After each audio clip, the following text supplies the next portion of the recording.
Storage auctions are usually cardboard biographies, weddings, moves, and I'll deal with that later, stacked in brown. You don't expect legends behind red roll-up doors. But the manager at Desert Crest Self-Storage leaned in and whispered, Unit D12 hasn't been opened since 2010, and my pulse did that stupid thing it does before bad decisions and great stories. They cut the red lock. The door rattled up. Sunlight hit the dust like confetti. From the threshold, 5 minutes, no stepping in, no touching. Auction law is a church. I saw the usual, leaning metal shelf, cracked totes, a toppled floor jack. Then my eyes adjusted and the air got thin. In the back, a tarp, low and long, stretched over a shape with purpose. Not a couch, not a jet ski. The nose printed through the fabric, rounded, tight, 90s smooth. Starting at 600, the auctioneer called. 800, 1,000, 15, 2,000. The regulars began to peel off. I said, 24, and then, somehow, 3,100, trying to sound like I did this every day. Straw Hat looked at me, considered going to 32, and didn't. Sold for $3,100 to number 58. They handed me bolt cutters for the interior tag like a ceremonial sword. I cut it, grabbed the tarp, and told the camera, please don't be a treadmill. The tarp didn't fight. It surrendered, sliding in dusty folds, until a face appeared, rounded headlights, a tight bumper opening, that smooth hood line you know even if you've only ever seen it on posters in dorm rooms. A Supra, not just any. The lower bumper wore a factory-looking opening with the shadow of a front mount behind it. The brake calipers were big, with Toyota cast into them. The wing, yes, the big one, arched like a question over the hatch. Clone parts exist. Wings are $300 on the internet. But then the interior, a 6-speed shift pattern on a factory knob. The Getrag feel under your hand when you nudge it left, right, and neutral. The speedometer read to 180 miles per hour. The cluster glow was a memory of PlayStation nights. Deep breath. Facts first, fantasy later. Under the hood, a layer of dust, then the truth. Hardlines snaked to twin snails tucked low. Heat shields caked with storage grime. The stock airbox was still there. Vacuum lines hadn't turned to chalk. The timing cover sticker showed a belt at 89,200 miles in 2008. The odometer now read 94. 3XX. On the firewall, the emissions label clearly printed, 2JZGTE. I ran a glove over the aluminum, and the engine number pad winked out from under old fingerprints. On the trans case, cast into the ribbing like a rumor-made metal, Getrag V160. The unicorn door jamb sticker, build date 10/93. The metal VIN plate and the cowl tag told the same story, Japan build, JZAE80 platform. The model code on the firewall tag matched twin turbo, manual. This wasn't a swapped shell pretending. At least on paper, it had been born right. I was careful with what I said on camera. Everything we can see points to a real 90 for twin turbo 6-speed. We'll verify numbers the grown-up way. No screaming until the homework's done. We inventoried like librarians. Crates stamped Toyota genuine parts held belts, filters, brake pads yellowed with time. Another tote swallowed a time capsule.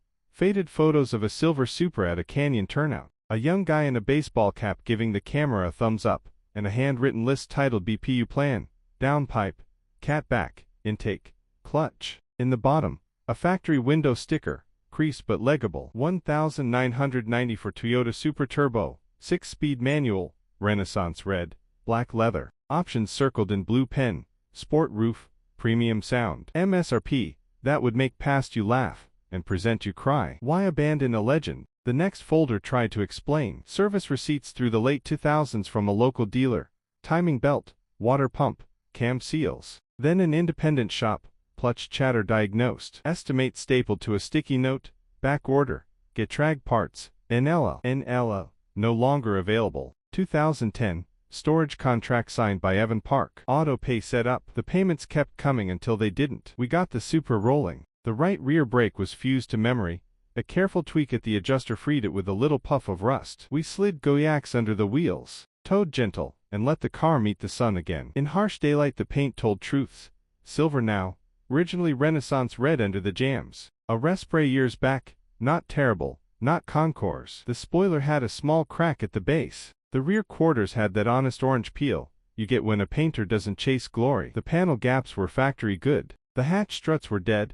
I held the glass up with my head, and made a note to stop doing that. We don't first start in the parking lot for clout. We loaded the car, straps around control arms and subframes, never through spokes, never over sheet metal, and took it to the shop, where hope smells like brake cleaner and old steel. First, fuel. We cracked the cap and the air smelled like a high school carburetor. The tank dropped easier than my stomach. Inside, varnish crystals. We sent it to be boiled and sealed by the one radiator shop in town that still remembers what boil means. While it was away, we rigged a safe mini cell with a glass filter you could read through, because TJZs are forgiving but not saints. Oil out, black, not glittery. New filter, fresh 5W40 with a zinc cocktail to make flat tappets elsewhere jealous, even though the TJZ doesn't need it. Old habits. Coolant burped. Hoses checked, upper still pliable, lower replaced sometime in 2007. Intercooler pipes off and inspected, no mouse condos. We pulled the plugs,